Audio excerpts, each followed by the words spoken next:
Tirunelveli. Okay Ashmita, நீங்கள் B final year அப்படிங்கிறது கோயம்புத்தூரில் படிச்சுட்டு இருக்கீங்க வச்சுட்டு இருக்கீங்க. ஓகே, நீங்கள் 10th எவ்வளோ மார்க் ஸ்கோர் பண்ணீங்க? 10th ஸ்டாண்டர்டில் 464. 12th ஸ்டாண்டர்டில் 560. ஓகே, வேற உங்களுடைய யூனிக்கான அச்சீவ்மெண்ட்ஸ் எதுவும் இருக்கா இந்த இயர்ஸில்? என்ன இருக்குது யூனிக்கான அச்சீவ்மெண்ட்ஸ் ஸ்போர்ட்ஸ்லையா? ஸ்போர்ட்ஸில் என்ன வச்சுருக்கீங்க? என்ன அச்சீவ்மெண்ட்ஸ் இருக்குது ஸ்போர்ட்ஸில்? சார் ஜோனல்ல ஃபர்ஸ்ட், ஷார்ட் புட் அண்ட் ஜாவலின்ல ஃபர்ஸ்ட் பிளேஸ். அப்புறம் ஃபுட்பால்ல இந்த ஜோன் லெவல் போயிருக்கேன் சார். ஜோனல் அப்படிங்கிறதுல எதுல? Shot put and javelin. Okay, shot put and javelin throw அப்படிங்கிறதுல ஜோனல் அப்படிங்கிறதுல ஃபர்ஸ்ட் பிளேஸ் அடிச்சிருக்கீங்க. அதுக்கப்புறம் ஏதோ ஒரு ஃபுட்பால்லையா? சார் அதில் என்ன பண்ணியிருக்கீங்க? சார் இன்டர் ஜோன்ல தேர்ட் பிளேஸ். ஓ, இன்டர் ஜோன் அப்படிங்கிறதுல வந்து தேர்டு அப்படிங்கிறத ரீச் பண்ணியிருக்கீங்க. இது உங்களுடைய நான் அகாடமிக் அப்படிங்கிறதுல ஸ்போர்ட்ஸ் அப்படிங்கிற ஈவெண்ட்ஸில். So what you want to become Ashmita from Tirunelveli? Sir IPS. So you want to become IPS. So IPS அப்படிங்கிற போது ஆமாம் யூபிஎஸ்சி எக்ஸாம்ஸ் இப்போ இருந்து நீங்கள் இந்த அட்டம்ப்ட் நீங்கள் கொடுக்க முடியாது. ஏன்னா நெக்ஸ்ட் அட்டம்ப்ட் தான் கொடுக்க முடியும். ஜூன் மாதம் நெக்ஸ்ட் மே ஜூன் அப்படிங்கிறதுல தான் நீங்கள் கொடுக்க முடியும். இதுக்கான உங்களுக்கான ப்ரிப்பரேஷன் பீரியட். நிறைய ஐபிஎஸ் உள்ளே இருக்கிறாங்க, நிறைய உள்ள ஐபிஎஸ் இருக்கிறாங்க. ஸோ அந்த மாதிரி இருக்கிறது. ஏன்னா நிறைய யூபிஎஸ்சி ஆஸ்பிரண்ட்ஸ் அது மாதிரி இருக்காங்க. ஜெபிதா திருநெல்வேலி இருக்கீங்களா? ஜெபிதா வனராஜன் திருநெல்வேலி. இப்போ திருநெல்வேலியில் தேர்டு அஷ்மிதா. உங்கள் கூட உங்கள் ஊருக்காரங்க 3 பேர் இருக்காங்க, அஷ்மிதா அண்ட் வனராஜா அண்ட் ஜெபிதா. அவங்க 2 பேரையும் ஆளை காணோம் வித்தவுட் பெர்மிஷன். அதில் ஒருத்தங்க நீங்கள் ஈஸ்டர்னு போயிருப்பாங்க. ஜெபிதா, வனராஜாவுக்கு என்னன்னு தெரில, வித்தவுட் பெர்மிஷனில் இருக்கிறாரு. ஆக்சுவலாக வந்து அஷ்மிதா, இது என்ன ரூல்ஸ் அண்ட் ரெகுலேஷன்ஸ் அப்படின்னு சொல்லி பார்த்தீங்கன்னா 9:30க்கு கிளாஸ் இருக்கும், 1:30 வரைக்கும் கிளாஸ் இருக்கும். 9:30 to 1:30 கிளாஸ் இருக்கும். எப்போவுமே வந்து ஃபஸ்ட்டு ஆர் அப்படிங்கிறது வந்து கரண்ட் அஃபேர்ஸ் அப்படின்ற கிளாஸ் கொடுப்பாங்க. அது முடிச்சதுக்கப்புறம் வந்து பார்த்தீங்கன்னா ஒரு மேத்தமெட்டிக்ஸ் மென்டல் அபிலிட்டி இருக்கும் உங்களுக்கு, சிசெட் அப்படின்ற பேப்பர். அது முடிச்சதுக்கப்புறம் சப்ஜெக்ட் இருக்கும். அது முடிச்சதுக்கப்புறம் சப்ஜெக்ட்ஸ் இருக்கும். அதுக்கு முடிச்சதுக்கப்புறம் லாங்குவேஜ் இருக்கும். ஸோ ஒரு நாளைக்கு 4 செஷன் இருக்கும், 9:30 to 1:30. இந்த 4 செஷனில் நடத்துறது குவிஸாக இருக்கும். ஈவினிங் 8 o'clock வந்து பார்த்தீங்கன்னா ஈவினிங் 8 o'clock வந்து குவிஸ் இருக்கும். இந்த குவிஸ் அன்னைக்கு நடத்துறது அன்னைக்கே படிச்சிடணும். அதை வந்து மறுபடியும் நம்ம படிச்சு இண்டிவிஜுவலாக கேட்போம், ஒவ்வொருத்தராக கேட்போம். அஷ்மிதா சொல்லுங்கள் அப்படின்னு சொல்லி கேட்போம். இப்போ லாவணி ஸ்டார்ட் பண்ணாங்க இல்லையா? லாவணி வந்து தேஷ்முகி சாரி தீபிகா கேட்டுருக்காங்க. தீபிகா அசம் தானா? தீபிகா அசம் தானா? ஊருக்கு வந்துச்சா? தீபிகா அழகணும். தீபிகா அசம் தானா இல்லை ஊருக்கு வந்துச்சா? அசாம் தான். ஓகே அஷ்மிதா, அப்புறம் அடுத்து என்னென்னா அடுத்து ஏர்லி மார்னிங் 5 o'clock டெஸ்ட் வைப்பாங்க. ஏர்லி மார்னிங் நீங்கள் ஆஃப்லைனில் படித்தாலும் நீங்கள் ஏர்லி மார்னிங் 5 o'clock டெஸ்ட் அடிக்கணும். ஆன்லைனில் தான் டெஸ்ட், ஒன்லி ஆன்லைனில் தான் டெஸ்ட்டு. அந்த 5 AM டெஸ்ட்டு, விடியகாலை 5 மணிக்கு டெஸ்ட்டு. அது கம்பல்சரி எழுதணும். இப்போ இன்றைக்கி கூட ஒரு சிறப்பு தேர்வு தமிழ் அப்படிங்கிறது 6ஆம் வகுப்பு அப்படிங்கிறது இலக்கணம் முழுவதும், 6ஆம் வகுப்பு இலக்கணம் முழுவதும் அப்படிங்கிறது டெஸ்ட் வச்சு மார்க்ஸ் நிறைய பேர் அனுப்பிச்சிட்டு இருந்தீங்க பார்த்தேன். ஸோ யாரும் டெஸ்ட் அடிக்காதவங்க பார்த்துங்க. அஷ்மிதா, வேறு என்னென்னா without permission you should not take leave. With permission you can take leave.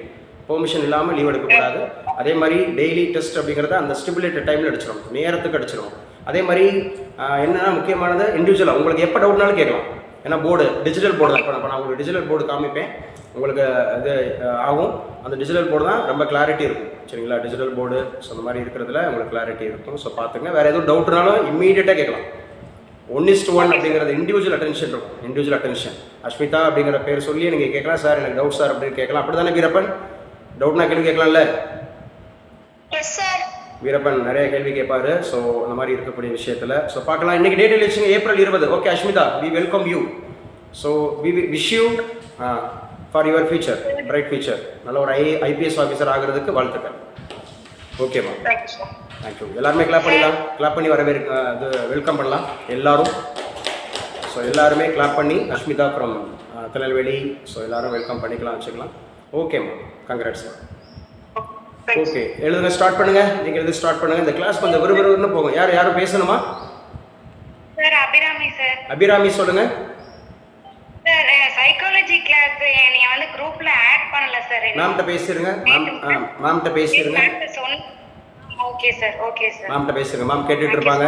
இது சைக்காலஜி கிளாஸ்ல அபிராமியை சேர்த்துருங்க. அபிராமியை சேர்த்துருங்க. இன்னைக்கு கிளாஸ் இருக்கு. வரும்போது லிங்க் அனுப்பிடுவோம்ப்பா. நேத்தே சொல்லிட்டேனேமா அவன்கிட்ட. வந்துரும்பா, லிங்க் வந்துரும்பா. சைக்காலஜி கிளாஸ் ஃபுல்லாகவே உங்களுக்கு லிங்க் வந்துடும், உங்களுக்கு இன்டிமேட் பண்ணிடுவாங்க. இன்னைக்கு கிளாஸ் இருக்குது, சைக்காலஜி கிளாஸ் இன்னைக்கு இருக்குது. சரியா? இன்டிமேஷன் கொடுப்பாங்க. Okay sir. எழுதி வச்சுங்க. இன்னைக்கு உண்டானதுல ரொம்ப முக்கியமானது ஏப்ரல் 20 இன்னைக்கு நியூஸ் பேப்பர். உங்களுக்கு அஷ்மிதாவுக்கு நியூஸ் பேப்பர் தெரியுதா? அஷ்மிதாவுக்கு திருநெல்வேலி இல்ல உங்களுக்கு இந்த நியூஸ் பேப்பர் வியூ ஆயிடுச்சா? நியூஸ் பேப்பர் வியூ ஆகுது. எப்படி ஒரு கரண்ட் அஃபேர்ஸ் எப்படி படிக்கணுன்றதை சொல்லித்தர போறேன். நீங்க நியூவா இருக்கிறனால பார்த்துக்கணும் எப்படி ஒரு கரண்ட் அஃபேர்ஸ் ப்ரிப்பேர் பண்ணணும். கரண்ட் அஃபேர்ஸ் தான் டிசைடிங் ஃபேக்டரா இருக்க போகுது ஃபார் அவர் எக்ஸாம்ஸ். அது குரூப் 1 இருந்தாலும் சரி, குரூப் 2 இருந்தாலும் சரி, யூபிஎஸ்சியா இருந்தாலும் சரி, யூபிஎஸ்சியா இருந்தாலும் சரி, எல்லாத்துக்குமே எது டிசைடிங் ஃபேக்டராக இருக்க போகுது அப்படின்னா கரண்ட் அஃபேர்ஸ். ஏன்னா கரண்ட் அஃபேர்ஸ் அப்படிங்கிறது நம்ம சப்ஜெக்ட் ஆக போகிறோம். இது நம்ம ஹிஸ்ட்ரி, பாலிட்டி, எக்கனாமிக்ஸ், ஐஎன்எம் அப்படிங்கிற மாதிரி நம்ம ஆக்க போகிறோம். ஸோ எழுதிக்கலாம். இந்த ஃபர்ஸ்ட் ஒன் அப்படிங்கிறது சமூக நீதிக்காக கலைஞர் கைவினை திட்டம். ஸோ கைவினை திட்டம் அப்படின்னு சொல்லப்படுறது எழுதி வச்சுங்க. சமூக நீதி அப்படின்னு சொன்னாவே சோசியல் ஜஸ்டிஸ். அப்போ சோசியல் ஜஸ்டிஸ் அப்படின்னு போட்டு ஒரு ஹைபன் போட்டு கலைஞர், சரியா, அந்த கைவினை திட்டம் அப்படின்னு சொல்லக்கூடியது ஹேண்ட் கிராஃப்ட்ஸ், அதுக்கான ஒரு ப்ராஜெக்ட்ஸ் அப்படிங்கிறது. ஸோ யார் சொல்லுவா? கையல்வெளி இருக்கீங்களாப்பா? கையல்வெளி இல்லை. சஞ்சனா இருக்கீங்களாப்பா? ஓசூர் சஞ்சனா இல்லை. சஞ்சனா இருக்கீங்க. ஸோ கலைஞர் கைவினை திட்டம் அப்படின்னு சொல்லக்கூடியது எந்த ஊர்ல நேற்றுக்கு ஆரம்பிச்சு கொடுத்தாரு அப்படின்னு சொல்லி பார்த்தோம். எந்த ஊர்ல? நம்முடைய முதலமைச்சர் அவர்கள்.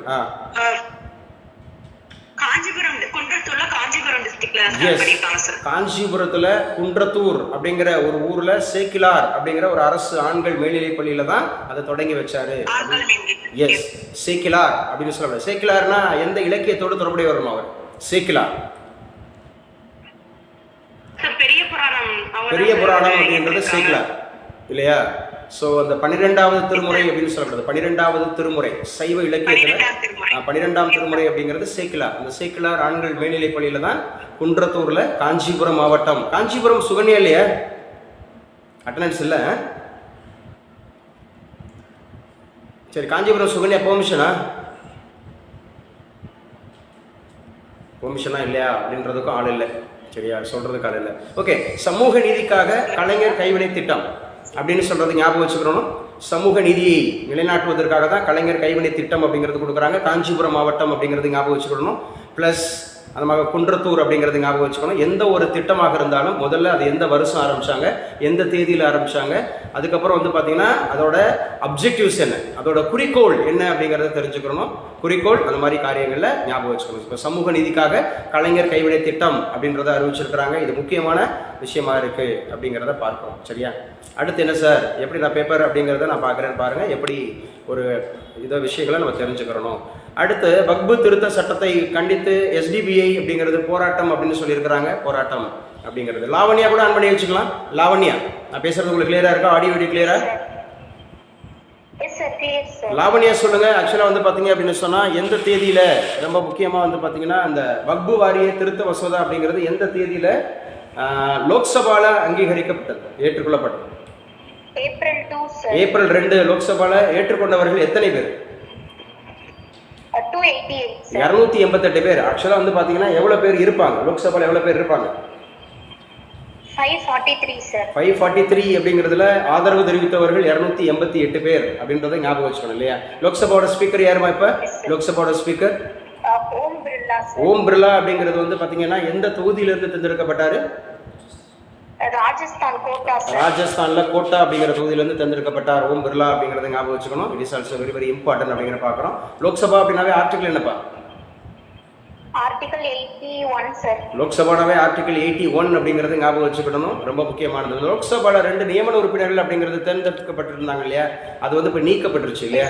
அது நீக்கப்பட்டுருச்சு அப்படின்னு சொன்னா எந்த ஆர்டிகலின் படி அது நீக்கப்பட்டிருக்கு? சாரி, எந்த எந்த எந்த அமெண்ட்மெண்ட் படி, எந்த அமெண்ட்மெண்ட் படி அது நீக்கப்பட்டிருக்கு? 104வது அமெண்ட்மெண்ட் படி அது நீக்கப்பட்டிருக்கிறது அப்படிங்கிறது ஞாபகம் வச்சுக்கணும். அந்த 2 பேர் ஆங்கிலோ இந்தியன்ஸ் அப்படிங்கிற கேட்டகரி இப்ப கிடையாது. அதனால தான் 545 இருந்து இப்ப 543 இருக்கு. இது வந்து நம்ம அஷ்மிதா, இது வந்து பாலிட்டியில நம்ம படிப்போம். இப்போ நம்ம பேசிட்டு இருக்கிறதெல்லாம் இப்போ வக்பு திருத்த சட்டத்தை கண்டித்து SDBI போராட்டம்னு சொல்றோம் இல்லையா? அப்படி சொல்லிக்கிட்டு இருக்கிற ஒரு சூழல்ல நம்ம இது வந்து நம்ம பாலிட்டியா படிக்கிறோம். இதுதான் கரண்ட் அஃபேர்ஸ் கிளாஸ். கரண்ட் அஃபேர்ஸ்ல பாலிட்டி படிக்கிறோம். இந்தியன் பாலிட்டி டிசைடிங் ஃபேக்டரா இருக்கும். சரியா? இந்த மாதிரி இருக்கு. யாருமா, யாரும் பேசணுமா? Sir Veerappan sir. வீரப்பன் பேசுங்க சார் வக்ஃபு வாரிய மசோதா அப்படின்னா என்னது சார்? வக்ஃபு வாரிய மசோதா அப்படின்னு சொல்லக்கூடியது ரொம்ப முக்கியமானது. இது இஸ்லாமியர்கள் அவங்களுடைய சொத்துக்கள், அவங்களுடைய அந்த மாதிரி இருக்கக்கூடிய அவங்களுக்கு உண்டான காரியங்கள் இஸ்லாமியர்களுக்கு. இது ஏற்கனவே நிறைய பேசியாச்சு தம்பி. நீங்கள் வந்து உங்களுக்கு சம்மர் கிளாஸில் கேளுங்க, உங்களுக்கு நான் தனியாக பேசுகிறேன். ஏன்னா வக்ஃபு வாரிய திருத்த மசோதா அப்படிங்கிறது அது இஸ்லாமியர்கள் அவங்களுடைய சொத்துக்கள் ஆல் ஓவர் இந்தியாவில் இருக்கும், அதை நிர்வகிக்கக்கூடிய பொறுப்பு அப்படிங்கிறது. மறுபடியும் அதில் ஏற்கனவே வக்ஃப் போர்டுன்னு ஒன்று இருக்குது. அந்த வக்ஃப் போர்டில் கொஞ்சம் திருத்தங்கள் செஞ்சுருக்கிறாங்க. என்னென்ன திருத்தங்கள் மேற்கொண்டிருக்கிறாங்க அப்படிங்கிறது நம்ம பார்க்கலாம், வைக்கலாம் அந்த மாதிரி இருக்குது. ஓகேப்பா. ஸோ அடுத்து பாருங்கள், ரொம்ப முக்கியமானது என்ன சார் அப்படின்னு சொல்லி பார்த்தீங்கன்னா 2026 மக்களால் திமுக ஆட்சி அகற்றப்படும் சொல்லியிருக்காங்க. 2026 மக்களால் திமுக ஆட்சி அகற்றப்படும். நயினார் நாகேந்திரன் சொல்லியிருக்கிறார். நயினார் நாகேந்திரன் அப்படிங்கிறது சொல்லியிருக்கார். ஹரிகிருஷ்ணன் ஃப்ரம் சிவகங்கா. இந்த நயினார் நாகேந்திரன் அப்படிங்கிறது பிஜேபியினுடைய தலைவர் அப்படின்னா எத்தனையாவது தலைவராக தமிழகத்தில் தேர்ந்தெடுக்கப்பட்டிருக்கிறார்? 13வது தலைவர். 13வது தலைவராக தேர்ந்தெடுக்கப்பட்டிருக்கிறார். அப்ப பிஜேபியினுடைய தமிழகத்தினுடைய முதல் தலைவர் யார்? நாராயணன் சார். நாராயண ராவ். நாராயணன் கிடையாது, நாராயண ராவ். சரி, இப்ப இஸ்ரோவோட சேர்மன் யார்? V Narayanan sir. அவர் தான் நாராயணன். இப்ப இஸ்ரோட சேர்மன் அப்படிங்கிறது நாராயணன். நாராயணன் எத்தனையாவது சேர்மன் தம்பி இஸ்ரோல? 11வது சார். 11வது சேர்மன் அப்படிங்கிறவர் எந்த ஊரை சார்ந்தவர்? கன்னியாகுமரி சார். கன்னியாகுமரி மாவட்டத்தை சார்ந்தவர். கன்னியாகுமரியினுடைய கேபிட்டல் சிட்டி எதுப்பா? நாகர்கோவில் சார். நாகர்கோவில் அப்படிங்கறத ஞாபகம் வச்சுக்கணும். திமுக உருவான ஆண்டு எது? 1949 சார். 1949 எந்த தேதியில? செப்டம்பர் 17. செப்டம்பர் 17 அப்படிங்கிறது அவங்க எந்த கட்சியிலிருந்து பிரிஞ்சாங்க? திராவிட கழகத்துல இருந்து பிரிஞ்சாங்க. திராவிடர் கழகம் அப்படிங்கிறதுல இருந்து பிரிஞ்சாங்க. திராவிடர் கழகம்ங்கிறது எப்போ உருவாச்சு? 1944 சார். 1944 எந்த ஊர் மாநாட்டில்? சேலம் மாநாடு சார். சேலம் மாநாடு அப்படிங்கிறது. அதுக்கு முன்னாடி அதுக்கு என்ன பேரு? திராவிட கழகத்துக்கு என்ன பேரு? நீதி கட்சி சார். நீதி கட்சி எப்போது உருவானது? 1916 சார். 1916க்கு அதுக்கு என்ன பேரு? நீதி கட்சிக்கு என்ன பேரு? South Indian federal south Indian welfare association. தென்னிந்திய நல உரிமை சங்கம் அப்படின்னு சொல்லுவோம். தென்னிந்திய நல உரிமை சங்கம், south Indian welfare association R பிராமணர் அல்லாதோர் இயக்கம் அப்படின்னு சொல்லுவாங்க. நான் பிராமின் மூவ்மெண்ட்ஸ் அப்படின்னு சொல்லுவாங்க. அந்த நீதி கட்சி உருவாக்கின 3 முக்கியமான தலைவர்கள் யார்? டி.எம். நாயர், நடேசன் முதலியார், தியாகராஜ செட்டியார். டி.எம். நாயர், தியாகராஜ செட்டியார், நடேசன் முதலியார் அப்படிங்கறத ஞாபகம் வச்சுக்கணும். அதோட முதல் தலைவர் யார்? அந்த கட்சியோட முதல் தலைவர் தியாகராஜ செட்டி. ஓகே. அதோட முதல் பொதுச் செயலாளர் யார்? டி. பிரகாசம் சார். பொதுச் செயலாளர் டி. பிரகாசமா? அரிஷு சரி. இல்ல யாராவது வேற யாராவது ஆன்சர் சொல்றீங்களா? முதல் பொதுச் செயலாளர் டி. பிரகாசம் தம்பி சொல்றாரு. ஆற்காடு வீராசாமி. ஆற்காடு வீராசாமி அப்படிங்கறத ஞாபகம் வச்சுக்கணும் தம்பி. அந்த கட்சியினுடைய முதல் சிஎம் யாரு? அகரம் சுப்பராயலு ரெட்டியார். அகரம் சுப்பராயலு ரெட்டியார். சிஎம்னாவே அவங்க என்ன பேர்ல அழைக்கப்பட்டாங்க? நம்ம தான் சிஎம் வச்சுக்கிறோம். பிரீமியர். பிரசிடென்சிக்கு பிரீமியர். பிரசிடென்சிக்கு premier. Please clap your hands. So you have answer all questions எல்லாமே. இது ஞாபகம் வச்சுக்கோங்க. இது வந்து யூனிட் 5ல நம்ம படிச்சது தான். யூனிட் 5 அப்படிங்கிறத படிச்சிருக்கிறோம். இப்போ திமுகன்னு ஒரு வார்த்தை வந்துச்சு. ஸோ அந்த இடத்துல பிஜேபின்னு வந்துச்சு. ஸோ அதனால் அந்த கட்சிகளுடைய வரலாறு ஏன்னா நமக்கு சிலபஸில் இருக்குது. யூனிட்டு அந்த மாதிரி 5ல இது சிலபஸில் இருக்குது அப்படிங்கிறத பார்த்துக்கணும். ரொம்ப முக்கியமானது. அடுத்து நம்ம பார்க்கணும். இப்படி தான் ஒரு பேப்பரை படிக்கணும். பேப்பரை படிக்கும்போது எழுதி வச்சு சென்னையினுடைய முதல் ஏசி மின்சார ரயில் எலக்ட்ரிக் ட்ரெயின். எலக்ட்ரிக் ட்ரெயினில் இது வரைக்கும் ஏசி இருந்ததே இல்லை. எலக்ட்ரிக் ட்ரெயினில் இதுவரைக்கும் ஏசி இருந்ததே இல்லை. முதல் முறையாக எலக்ட்ரிக் ட்ரெயின் அப்படிங்கிறது இது பண்ணியிருக்கிறாங்க அப்படிங்கிறத ஞாபகம் வச்சு. எலக்ட்ரிக் ட்ரெயின் அப்படின்னு சொல்லக்கூடியது. அம்மா இங்கே வாங்க ப்ளீஸ். அதை எடுங்க கொஞ்சம் குயிக். அந்த ஸ்டாண்டு எடுத்துக்கங்க. இந்த மாதிரி இருக்கிறது. ஒரே ஒரு செகண்ட். ஸோ அப்படியே ஆன்லைனில் இருக்கிறவங்க இருங்க. ஆன்லைனில் இருக்கிறவங்க இருங்க. இங்கே வைமா. இது அங்கே வச்சுருங்க. ஸ்டாண்டு வைங்க. சும்மா பின்னாடி ஓகே. ஓகேப்பா. ஸோ ஃபேஸ்புக்கில் பார்த்துட்டு இருக்கிறவங்களுக்கும் ஆடியோ வீடியோ கிளியராக இருக்கா அப்படின்றத செக் பண்ணிங்க. ஆடியோ வீடியோ உங்களுக்கு கிளியராக இருக்கா? எனக்கு கொஞ்சம் டிஸ்டர்பன்ஸ் இருந்த மாதிரி இருந்துச்சு. ஸோ அதனால் நம்ம மாற்றிருக்கிறோம்.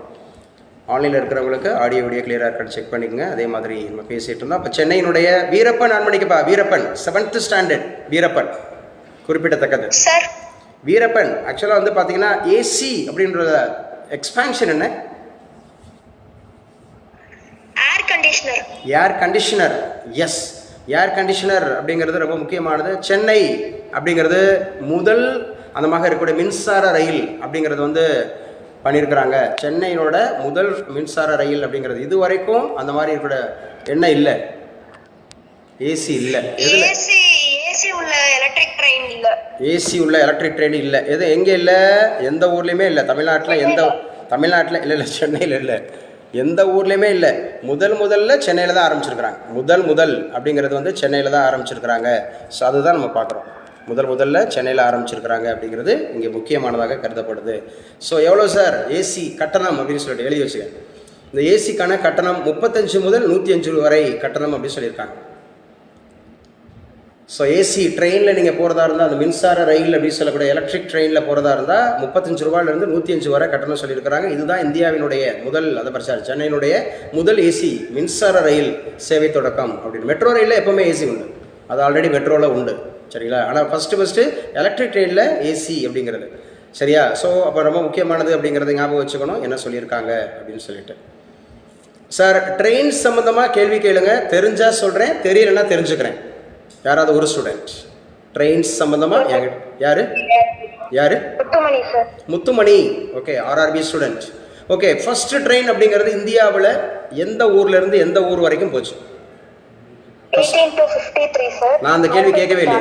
1853 நான் கேட்கவே இல்லை. ஃபர்ஸ்ட் கேட்ட கேள்விக்கு பதில் மும்பை டு தானே சார். முதல்ல அதை சொல்லிட்டு தான் எப்போவுமே இன்டர்வியூஸ் அப்படின்றத தெரிஞ்சுக்குங்க. இன்டர்வியூவில் முதல்ல அவங்க என்ன கேட்குறாங்களோ அதை ஃபஸ்ட்டு நம்ம வெளிப்படுத்திடணும்.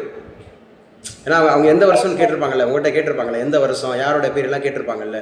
முதல்ல இன்டர்வியூ அப்படின்னு சொன்னாவே ஃபஸ்ட்டு வந்து அவங்க என்ன கேட்குறாங்க, எந்த ஊர்லேருந்து எந்த ஊர்னு சொன்னால் நம்ம ஃபஸ்ட்டு எடுக்கணும் மும்பை டு தானே அப்படின்னு அடிச்சிடணும்.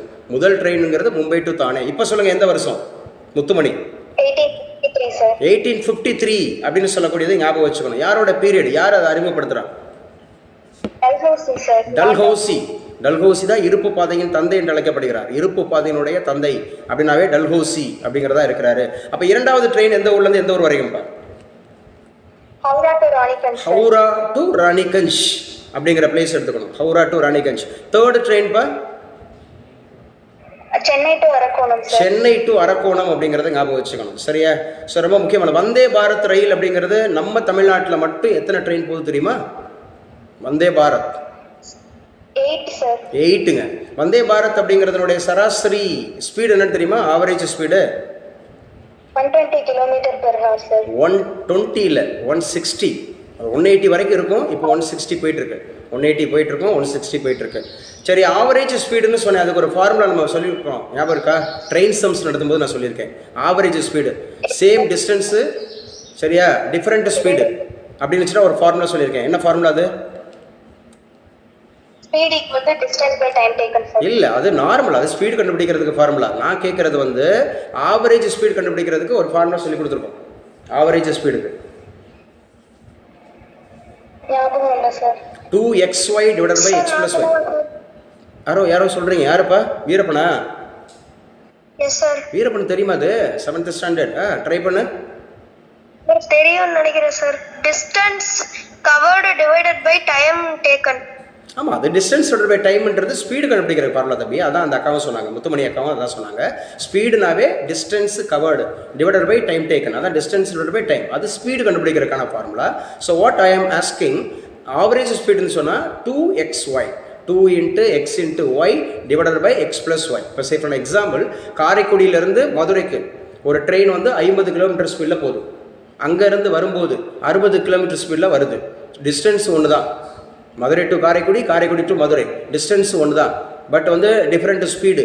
இதுக்கு என்ன ஃபார்முலா போடணும்னா 2xy divided by x plus y போடணும்.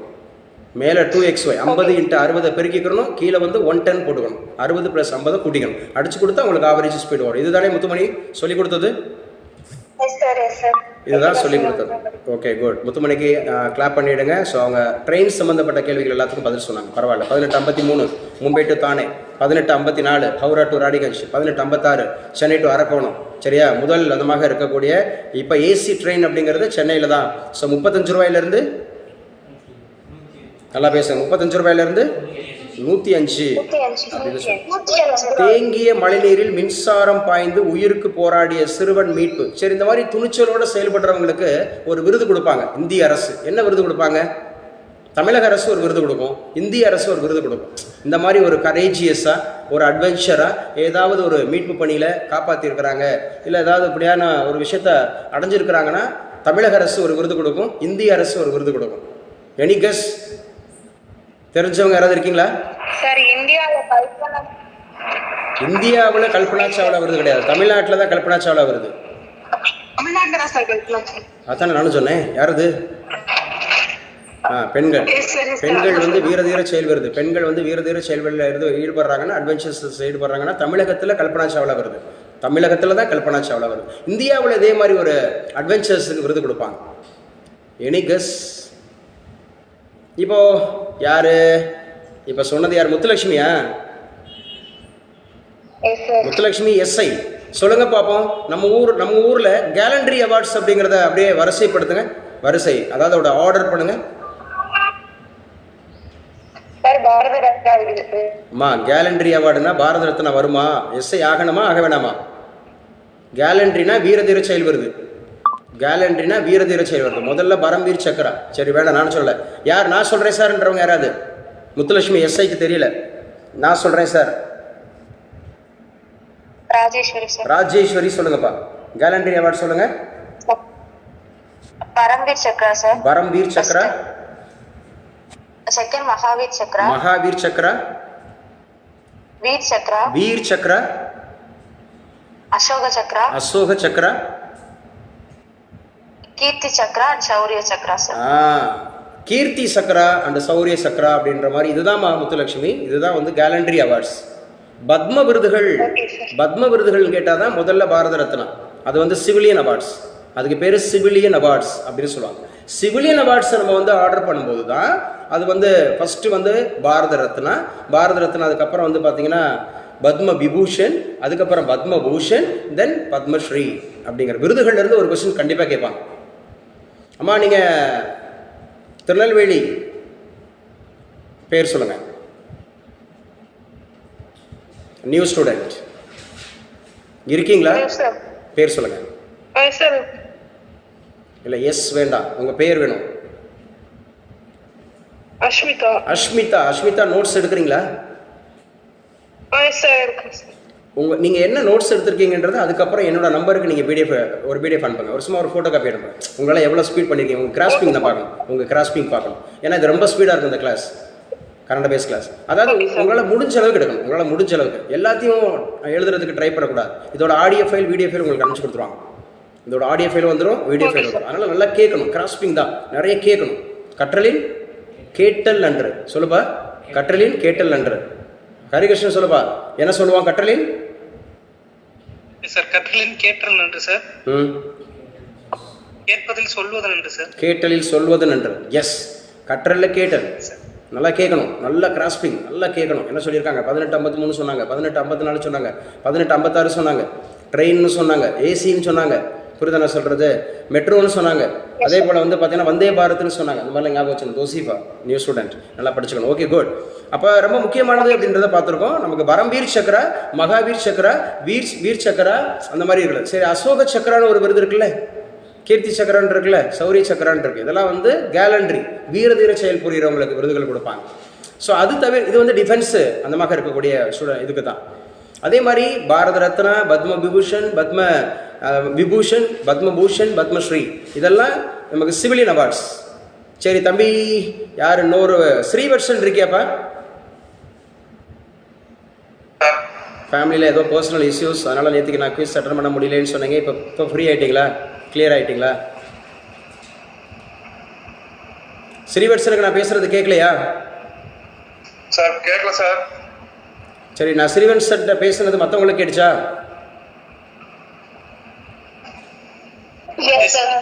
கேட்டுச்சு. மையமைக்கு கேட்டிருக்கு, ஆனால் ஸ்ரீவர்ஷன் கேட்க மாட்டேன். நீ மீட் பண்ணிக்கப்பா, மீட் பண்ணிக்க. கிளாஸில் நம்ம வந்து கிளியராக இருக்கணும். ஸோ ரொம்ப முக்கியமானது. அப்போ இங்கே என்ன பண்ணியிருக்காங்க? ஒரு பையன் காப்பாற்றப்பட்டிருக்கிறாரு. ஸோ இது முக்கியமானது அப்படிங்கிறத பார்க்குறோம். அந்த விருதுகள்லாம் பார்த்துக்கணும், வச்சுக்கணும்.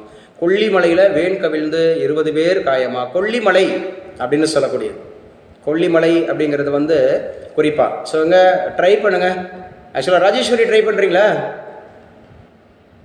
S sir. நம்ம ஊரில் Western Ghats and Eastern Ghats அப்படிங்கிறது ஜாயின் பண்ணுற இடத்துக்கு என்ன பேர்? Sir Anaimudi sir. ஆனைமுடியா? நீல்கிரிஸ்.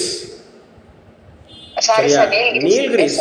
ஆக்சுவலாக வந்து வெஸ்டர்ன் காட்ஸ் அப்படின்னு சொல்லக்கூடிய மேற்கு தொடர்ச்சி மலையும் ஈஸ்டர்ன் காட்ஸ் அப்படிங்கிறது சொல்லக்கூடிய கிழக்கு தொடர்ச்சி மலையும் ஜாயின் பண்ணுற பிளேஸுக்கு பேர் நீல்கிரிஸ் அப்படிங்கிறத ஞாபகம் வச்சுக்கணும். அதில் உயரமான சிகரம் அப்படிங்கிறது தொட்டபெட்டா. தென்னிந்தியாவிலேயே மிக உயரமான சிகரம்னு கேட்டால் அவங்க சொன்ன ஆனைமுடி. ஸ்பெசிஃபிக் அந்த மாதிரி எடுத்துக்கணும். ஆனைமுடி அப்படிங்கிறத எடுத்துக்கணும். அப்போ தொட்டபெட்டா அப்படிங்கிறத எடுத்துக்கணும். சிகரங்களுடைய உயரங்கள் தெரிஞ்சு வச்சுக்கணும். கண்டிப்பாக ஒரு கொஸ்டின் வரும் எஸ்ஐயில், கண்டிப்பாக ஒரு கொஸ்டின் வரும் ஆர்ஆர்பியில், கண்டிப்பாக ஒரு கொஸ்டின் வரும் டிஎன்பிஎஸ்சியில், யூபிஎஸ்சியில். சிகரங்கள் இப்போ எவரெஸ்ட்னா அதோட உயரம் எவ்வளவு? 88.48.86 88.48.86 மீட்டர் உயரத்தில். அப்போ தொட்டபெட்டாவோட உயரம் என்ன? K2ன்னு சொல்லக்கூடிய காரகோரம் ரேஞ்சில் இருக்கக்கூடிய நம்ம இந்தியாவினுடைய மிக உயரமாக இருக்க காட்வின் ஆஸ்டின், அதோட உயரம் என்ன? நந்த தேவி அப்படின்றது, நங்கபர்வதம், தவளகிரி, இதனுடைய உயரம்லாம் என்னென்னு தெரிஞ்சு வச்சுக்கணும். சரி, ராஜேஸ்வரிட்ட அடிஷனல் ஒரு கொஸ்டின். இந்த கொல்லிமலை அப்படின்னு சொல்லக்கூடியது வந்து வெஸ்டர்ன் காட்ஸில் வருமா, ஈஸ்டர்ன் காட்ஸில் வருமா? வெஸ்டர்ன் காட்ஸில் வரவே வராது கொல்லிமலை அப்படிங்கிறது. ஈஸ்டர்ன் காட்ஸ். நல்லா படிக்கணும் ராஜேஸ்வரி, நல்லா படிக்கணும். யூபிஎஸ்சி ஆஸ்பிரண்ட் இன்னும் நல்லா தெளிவு வேணும். கொல்லிமலை, பச்சைமலை, தீர்த்தமலை, கொல்லிமலை, இதெல்லாம் வந்து என்ன பார்த்தீங்கன்னா என்ன மலையில் வரும்? ஈஸ்டர்ன் காட்ஸில் வரும். இப்போ பழனி வந்து வெஸ்டர்ன் காட்ஸில் வரும், திண்டுக்கல் வெஸ்டர்ன் காட்ஸில் வரும், ஆனைமுடி வெஸ்டர்ன் காட்ஸில் வரும், புரியுதா? நீல்கிரிஸ் வெஸ்டர்ன் காட்ஸில் வரும். ராஜேஸ்வரி ஓகேவா? Yes sir, okay sir. ஆமாங்க, கொல்லிமலை அப்படிங்கிறது ஸோ ரொம்ப முக்கியமாக தெரிஞ்சு வச்சுக்கணும். நாமக்கல் மாவட்டம் கொல்லிமலை அப்படிங்கிறதா. நாமக்கல் மாவட்டம், நாமக்கல் அப்படிங்கிறது கொல்லிமலை. சேர்வராயன் மலை அப்படின்னு சொல்கிறது எந்த டிஸ்ட்ரிக்டில் வரும்? ஸ்பெசிஃபிக்காக அடிங்க ஒரு டிஸ்ட்ரிக்ட்டு. யாருனாலும் அடிக்கலாம்ப்பா. உங்களுக்கு சொல்லி கொடுத்துட்டாங்களா இல்லையா? ஒருத்தர் கூட இல்லையா? இந்த ஜியோகிராஃபி படித்தவங்களாம் யாருமே இல்லையா? தமிழகத்தினுடைய மலைத்தொடர்கள். சேலம்ங்க. ஆமாம், சேர்வராயன் அப்படிங்கிறது என்னது? சேலம். கஞ்சமலைங்கிறதும் சேலம். சரியா? கல்வராயன்றது கல்வராயன் மலை. என்ன தலையாட்டுற? ஏதாவது பதில் சொல்லு. விழுப்புரங்க. கல்வராயன் மலைன்றது என்னது? விழுப்புரம். இந்த மலையெல்லாம் வந்து பார்த்தீங்கன்னா முழுக்க உங்களுக்கு ஈஸ்டர்ன் காட்ஸில் வந்துடும். நல்லா படிக்கணும். பரீட்சைக்கு பாடம் படிப்பவர்களை விட பரிச்சயம் ஆகிறவங்க பாஸ் ஆவாங்க. பரிச்சயம் கேட்டாங்கன்னா டக்குன்னு சொல்லணும். கிளாஸில் நல்லா சொல்லணும். ஆக்டிவாக இருக்கணும். இண்டிவிஜுவல் கேர் இருக்கணும். அந்த மாதிரி இருக்கக்கூடியது. ஸோ ஓகே, இப்போ நான் அந்த படம் காமிச்சிருக்கேன். இந்த மினிஸ்டர்ஸ் இருக்கிறாரு, இவரை பற்றி நான் கேள்வி கேட்குறேன். தெரிஞ்சவங்க எஸ் சார், நான் சொல்கிறேன் சார். யாராவது இருக்கீங்களா? ஹரிகிருஷ்ணன் வேண்டாம், கேட்டவங்களே கேட்டுட்டு இருக்க முடியாது. வேற யாருமே இல்லையா? பாஸ் ஆகணுன்றவங்க யாரும் இல்லையா? யாருமா? வேண்டாம். சஞ்சனா ஹரிகிருஷ்ணனுக்காக தான் அகாடமி நடக்குதா? மற்றவங்க வாங்க, அவ்வளோதான். கிளாஸே 2 பேருக்காக தான் கிளாஸ் நடக்குதா? ராஜேஸ்வரி பேசியிருக்கீங்க, சஞ்சனா பேசியிருக்கீங்க, லாவண்யா பேசியிருக்கீங்க, ஹரிகிருஷ்ணன் பேசுனவங்களே பேசிகிட்டு இருக்கக்கூடாது. எல்லாரும் பேசணும். அவங்க பாருங்கள் பதில் சொல்கிறது ரெடியாக இருக்கிறாங்க. அவங்க பாஸ் ஆகணும்னு நினைக்கிறாங்க, பட் வேணான்றோம். ஆனால் மற்றவங்க என்ன பண்ணுறீங்க? குயிக்காக வாங்க. பாஸ் ஆகணுமா இல்லையா? தீபிகா வேண்டாம்ப்பா. தீபிகா தான் பேசிட்டோமேம்மா. நான் எல்லாரும் பாஸ் ஆகணும்ப்பா. எல்லாருக்கும் இண்டிவிஜுவலுக்கா. எல்லாரும் புதுசாக இருக்கிற பிள்ளைகளை தவிர வச்சு எல்லாரும் இதெல்லாம் டெய்லி பார்த்துட்ருக்குறோம். அட்டண்டன்ஸ் எங்கப்பா? அட்டண்டன்ஸ் உங்களுக்கு போர்டில் தெரியுதா தம்பி? பேரெலாம் இருக்கா? ஒரு தடவை சொல்லுங்கள், ஒரு பேர் சொல்லுங்கள். தீபிகா.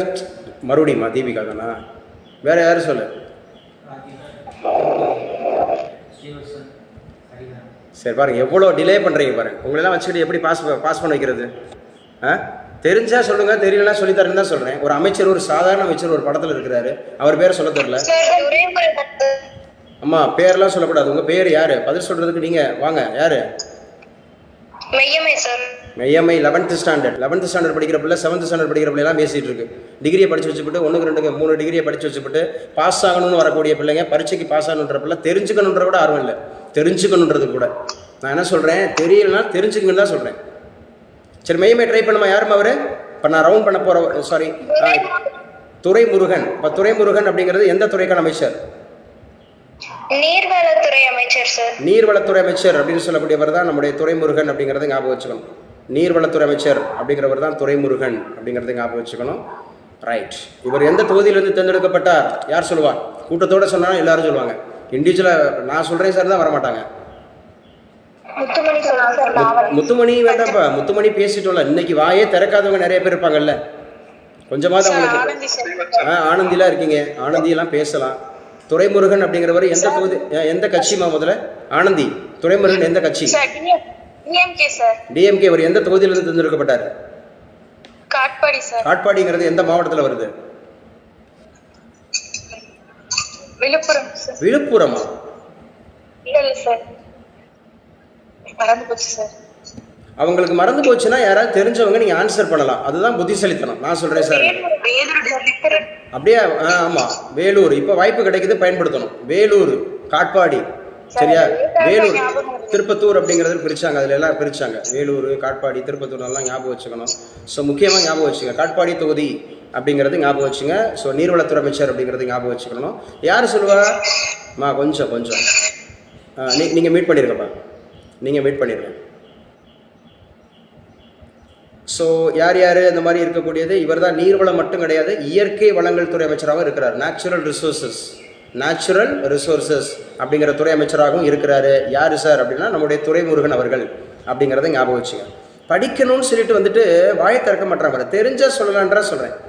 தெரிஞ்சால் சொல்லுங்கள், தெரியலன்னா தெரிஞ்சுக்கலான்னு தான் சொல்கிறேன். ஒரு 5 பேர் 10 பேரை தவிர வச்சு யாருன்ற மாதிரி இல்லை. பாரதியின் புதிய சிந்தனை அப்படின்னு கட்டுரை எழுதியிருக்கிறாங்க. இதெல்லாம் நீங்கள் வீட்டில் படிச்சுங்க. பாரதியினுடைய புதிய சிந்தனை. இம்மை மாறி மறுமையாயினும் நீயாகியர் எம் கணவனை யானாகியர் நின் நெஞ்சு நூற்பவனே குறுந்தொகை சொல்லுது. குறுந்தொகை அப்படின்னு சொல்லக்கூடியது முகிலன். குறுந்தொகை தமிழ் கிளாஸ் இல்லையோ? நீ சொல்லுப்பா. இது குறுந்தொகை அப்படிங்கிறது, சரியா? அதை 10 பாட்டில் வருதா, 8 தொகையில் வருதா? 8 தொகை அப்படிங்கிறத வருதா? குறுந்தொகை அப்படிங்கிறத யார் தொகுத்தவர், தொகுப்பித்தவர் பெயர் தெரில. பாஸ் ஆகணுமா இல்லையா? எப்போ? தெரியலனா பாஸ் ஆக முடியாது. தெரியலனா பாஸ் ஆக முடியாது. ஆன்லைனில் ஒருத்தர் சொல்லுங்கள் குறுந்தொகை. பூரிக்கோ. குறுந்தொகைனா யாரு? பூரிக்கோ. தெரியலன்றதெல்லாம் சான்ஸே இல்லை. ரொம்ப நாளாக படிச்சுட்டு இருக்கோம் தம்பி, ரொம்ப நாளாக படிச்சுட்டு இருக்கோம். நல்லா படி. தமிழை வச்சு தான் உள்ளே வர முடியும். குரூப் 2ல் நீ பாஸ் பண்ணணும்னா தமிழை வச்சு தான் உள்ளே வர முடியும். குரூப் 4ல் வரணும்னா தமிழை வச்சு தான் உள்ளே வர முடியும். குரூப் 1ல் வரணும்னா தமிழ் கட்டாயம். போலீஸ் எஸ்ஐக்கு தமிழ் கட்டாயம். எம்ஆர்பி எக்ஸாமுக்கு தமிழ் கட்டாயம். லா எக்ஸாமுக்கு தமிழகத்தில் நடத்தப்படக்கூடிய அத்துணை போட்டித் தேர்வுகளுக்கும் தமிழ் கட்டாயம். அது டிஆர்பியாக இருந்தாலும் சரி, டிஎன்யூஎஸ்ஆர்பியாக இருந்தாலும் சரி, டிஎன்பிஎஸ்சியாக இருந்தாலும் சரி, எம்ஆர்பியாக இருந்தாலும் சரி, சரியா, டிஇடியாக இருந்தாலும் சரி, எல்லா போட்டித் தேர்வுகளுக்கும் தமிழ் மாண்டேட்டரி. குறுந்தொகை இப்போ சொல்லுப்பா. பூரிக்கோ அப்படிங்கிற வரை ஞாபகம் வச்சுக்கணும். கம்பனின் தமிழமுதம், கம்பனின் மதுவிலக்கு பரப்புரை. சார் கம்பராமாயணை பற்றி நான் கேள்வி கேட்குறேன், தெரிஞ்சால் சொல்கிறேன், தெரியலைன்னா தெரிஞ்சுக்கிறேன் சார். யாராவது ஒருவர் குயிக்கா. கம்பராமாயணம் படிச்சுட்டு இருக்கோம், இப்போ ரீசெண்டாக படிச்சுட்டு இருக்கிறது தானே. குவிஸ்லாம் வச்சாச்சு, டெஸ்ட்லாம் வச்சாச்சு. நான் இருக்கேண்ணா, கிளாஸ் போயிட்டுருக்கேன். ஆன்லைனில் இருக்கீங்களா? யாராவது வரலாமா? பேசுங்கப்பா. சார் யாரு? அட பாவிங்களா, யாருப்பா அந்த சாரு? சாருன்னு சொல்லிட்டு இருக்கீங்க. யார் அது? ஸ்ரீதேவி. சொல்லுங்கம்மா. கம்பராமாயணம் அப்படின்னு சொல்லக்கூடியது மொத்தம் எத்தனை காண்டங்களை கொண்டது? 6 காண்டம் சார். 6 காண்டம் அப்படின்னு சொல்லக்கூடியதுல 7வது காண்டம் அப்படின்றதும் ஒன்று தனியா இருக்கே. அவர் யார்? அவர் அது என்ன காண்டம்? அந்த இயற்றியவர் யார்? உத்தரகாண்டம் சார். ஒட்டக்கூத்தர். எஸ், உத்தரகாண்டம் அப்படிங்கிறத எழுதி வச்சுக்கணும். ஒட்டக்கூத்தர் அப்படிங்கிறத ஞாபகம் வச்சுக்கணும். உத்தரகாண்டம் ஒட்டக்கூத்தர் அப்படின்றவர். ஆக்சுவலாக பார்த்தீங்க அப்படின்னு சொன்னால் கம்பராமாயணம் அப்படிங்கிறது இது வழிநூலா மூல நூலாப்பா? வழிநூல் சார். வழிநூல். அப்போ இதோட மூல நூல் இது ராமாவதாரம் சார். இல்லை வச்ச பேர், அவர் வச்ச பேர் ராமாவதாரம். மூல நூல் ராமாவதாரம் கிடையாது, ராமாயணம். சரி, ராமாயணத்தை இயற்றியவர் யார்?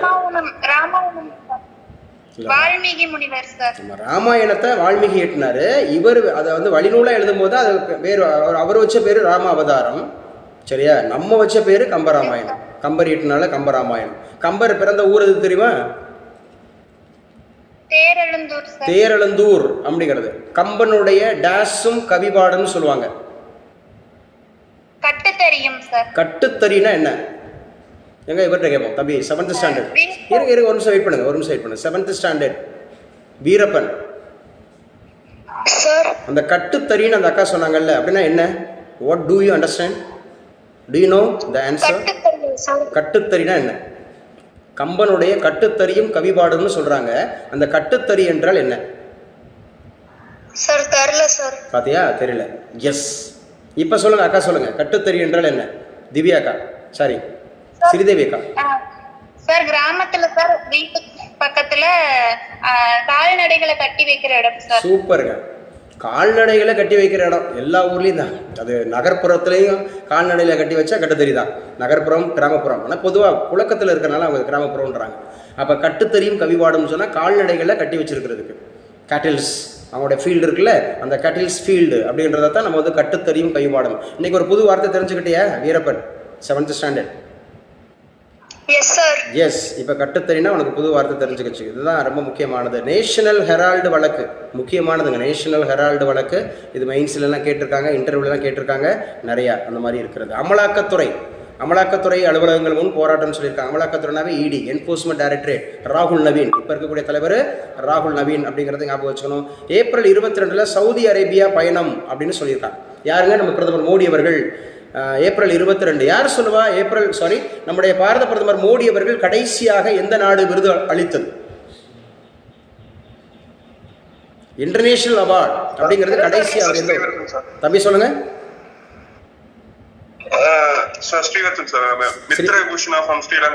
ஸ்ரீலங்கா தாங்க கடைசியா விருது. ஓகே, இது வரைக்கும் அவர் சர்வதேச விருதுகள் எத்தனை வாங்கியிருக்காருப்பா? 22 சார். 22ங்க. ஏப்ரல் 22 சவுதி அரேபியா பயணம் செய்கிறார். யார் சொல்லுவா? சவுதி அரேபியா அப்படிங்கிறதோட யுனிக் யாருக்கா தெரியுமா? சவுதி அரேபியாவோட ஒரு யுனிக் இருக்கு. யுனிக் இன் ஜியோகிராபிக்கல் எக்ஸ்டென்ட்ல இல்லை யாராவது ஒரு ஆள்? யாருமா பேசுங்க, பேர் சொல்லிட்டு பேசுங்க சார். ஹரிகிருஷ்ணன் சார். ஹரிகிருஷ்ணன் சொல்லுப்பா. பெனின்சுலார்ல பெரிய கண்ட்ரி சார். ஆமாங்க, லார்ஜஸ்ட் பெனிசுலார். தீபகற்ப நாடுகளில் பெருசு. தீபகற்பம் அப்படின்னா பெனிசுலார். பெனிசுலார் மெய்யமை. பெனிசுலார்னா என்னன்னு தெரியுமா? மெய்யமை 11th standard. 3 side land, 1 side water sir. ஆமா, 3 parts are covered by water and 1 part is covered by land. That is called peninsular. India is also a peninsular nation. இந்தியாவும் அப்படிங்கிறது ஒரு பெனிசுலார். ஏன்னா நமக்கு southern ocean இருக்கு சவுத்தில், அதே மாதிரி ஈஸ்டில் பே ஆஃப் பெங்கால் இருக்கு.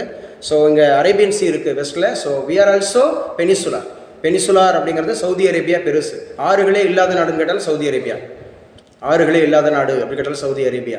சவுதி அரேபியா அப்படிங்கிறது ரொம்ப முக்கியமானது. அதோடு கூட நல்லா ஞாபகம் வச்சுக்கணும், ஏப்ரல் 22 தான் அங்கே நம்முடைய பாரத பிரதமர் மோடி அவர்கள் அங்கே பயணிக்கிறார் அப்படிங்கிறது ரொம்ப முக்கியமானது அப்படிங்கிறத படிச்சுங்க. உதகையில் துணைவேந்தர்கள் மாநாடு. தன்கருக்கு ஆளுநர் RN ரவி அழைப்பு. பார்த்தீங்களா, ஊட்டியில் துணைவேந்தர்கள் மாநாடா இப்போ தான் முடிச்சார். ஏப்ரல் 16 நம்ம முதலமைச்சர் முடித்தார். ஏப்ரல் 16 அப்படிங்கிறதுல வந்து நம்முடைய முதலமைச்சர் துணைவேந்தர்கள் மாநாடு அப்படிங்கிறத பண்ணார். ஸோ கல்வியில், உயர்கல்வியில் நிறைய பாட புத்தகங்கள்லாம் மாற்றணும் அப்படின்ற மாதிரி வச்சுருந்தாங்க. ஸோ இப்போ என்ன சொல்லியிருக்காங்கன்னா, உதகையில் துணைவேந்தர்கள் மாநாடு. தன்கருக்கு ஆளுநர் RN ரவி அழைப்பு. ஜெகதீப் தன்கருடன் ஆளுநர் பேசியது என்ன அப்படின்னு சொல்லியிருக்காரு. அப்போ நம்ம வைஸ் பிரசிடென்ட் ஆஃப் இந்தியா யார் தான்? ஜெகதீப் தன்கர் அப்படிங்கிற இவர் எத்தனையாவது ஆளுநர்? 15வது ஆளுநர் RN ரவி IPS அவர்கள். மேற்கு வங்க வன்முறை பாதித்த பகுதிகள் ஆளுநர் தேசிய மகளிர் ஆணைய குழு ஆய்வு பண்ணியிருக்கிறாங்களா? ஸோ இது முக்கியமானதாக பார்க்கப்படுது. சர்வதேச சூழலை கண்காணித்து மீண்டும் இணையும் உத்தவ் தாக்கரே அப்படின்னு சொன்னாவே அங்கே ஞாபகம் வச்சுக்கணும். மகாராஷ்டிரா மாநிலம் அப்படிங்கிறதுல மிக முக்கியமான ஒரு கட்சி அப்படிங்கிறத ஞாபகம் வச்சுக்கணும். ஸோ டெல்லி வீழ்த்தியது குஜராத். லக்னோ த்ரில் வெற்றி அப்படின்னு சொல்லியிருக்கிறாங்க. இது ஐபிஎல்னா என்ன எக்ஸ்பென்ஷன்? இந்தியன் பிரீமியர் லீக் அப்படிங்கிறது எத்தனையாவது சீசன் போயிட்டுருக்கு? 18th சீசன் போயிட்டுருக்கு அப்படிங்கிறத ஞாபகம் வச்சுங்க. ஸோ ரொம்ப முக்கியமானது. ஓகேப்பா. அமெரிக்கா ஈரான் அணுசக்தி பேச்சு, சவால்களும் சங்கடங்களும் அப்படின்னு சொல்லியிருக்கிறாங்க. சவால்கள் என்ன இருக்குது? இது மெயின் டாபிக். ரீசெண்டாக அமெரிக்காவுக்கும் ஈரானுக்கும் பிரச்சனை போயிட்டுருக்கு. அமெரிக்கா அண்ட் ஈரான் அப்படிங்கிறத ஞாபகம் வச்சுக்கிறோம். ஸோ காசாவில் மேலும் 92 பேர் உயிரிழப்பு. காசா அக்டோபர் 7 2023 ஸ்டார்ட் ஆச்சு. அக்டோபர் 7 2023 ஸ்டார்ட் ஆச்சு. அக்டோபர் 7 காசா 2023 ஸ்டார்ட் ஆச்சு. பாலஸ்தீனத்துக்கும் இஸ்ரேலுக்கும். உக்ரைனில் தற்காலிக போர் நிறுத்தம் ரஷ்யா அறிவிப்பு. சீனா இயந்திர மனிதர்கள் பங்கேற்ற முதல் மராத்தான். இயந்திர மனிதர்கள்னாவே ரோபோ இது பங்கேற்ற முதல் மராத்தான் அப்படிங்கிறது எங்கே நடந்திருக்கு? சீனாவில். இயந்திர மனிதர்கள் பங்கேற்ற உலகின் முதல் மராத்தான் போட்டி. உலகின் முதல்னா நீங்கள் கரண்ட் அஃபேர்ஸ்க்கு முக்கியம்னு ஞாபகம் வச்சுக்கணும். சென்னையில் முதல் அப்படின்னு சொல்லியிருக்கான், உலகின் முதல் அப்படின்னு சொல்லியிருக்கிறாங்க. செயற்கை நுண்ணறிவு மற்றும் இயந்திர மனித தொழில்நுட்பங்களில் அமெரிக்காவுடன் கடுமையாக போட்டியிட்டு வரும் சீனா இந்த தொழில்நுட்பங்களாகிய தாங்கள் அடைந்துள்ள மேன்மையை பறைசாற்றும் வகையில் இந்த போட்டியை புதிதாக நடத்தி இருப்பதாக கூறப்படுகிறது. தடகள வீரர்களும் கலந்து கொண்ட இந்த போட்டியில் தங்களுக்கென்று தனியாக அமைக்கப்பட்டிருந்த 21 கிலோமீட்டர் தடத்தில் ஓடி வந்த பல்வேறு வடிவிலான இயந்திர மனிதர்களை பார்வையாளர்கள் உற்சாகமுடன் வரவேற்றனர். ஸோ முக்கியமானது யாருக்காக? இயந்திர மனிதர்களுக்காக, ரோபோக்காக ஒரு தனி மராத்தான் எந்த நாட்டில் நடத்தப்பட்டது முதல் முறையாக அப்படின்னு கேட்டால் சீனா அப்படிங்கிறத ஞாபகம் வச்சு. It is also very very important அப்படிங்கிற. அந்நிய செலாவணி கையிருப்பு. அந்நிய செலாவணினாவே ஃபாரின் எக்ஸ்சேஞ்சோட கண்ட்ரோலர் யாருமா? ஃபாரின் எக்ஸ்சேஞ்சோட கண்ட்ரோலர்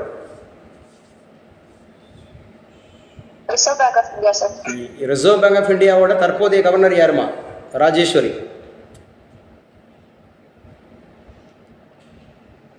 ராஜேஸ்வரி இருக்கீங்களா இல்லையா?